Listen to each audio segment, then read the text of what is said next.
Profesa Kithure Kindiki, naibu wa rais wa Jamhuri ya Kenya, awasalimie. Asante Rais. Kayole Junction oi! Mheshimiwa Rais, nakushukuru kwa kufika hapa.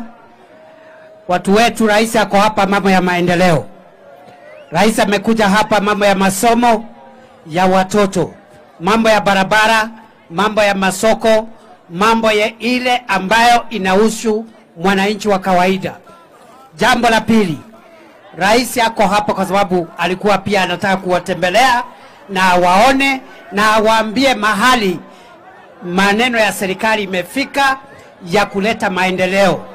Kitu ya mwisho ni kwamba sisi tunasimamia umoja wa taifa na tunaunga mkono ile muungano ya Rais na Mheshimiwa Raila Odinga kuhakikisha ya kwamba Kenya yetu imekuwa nchi moja ambayo haina ubaguzi wa kikabila, wa dini au ubaguzi wowote. Kayole Junction oi!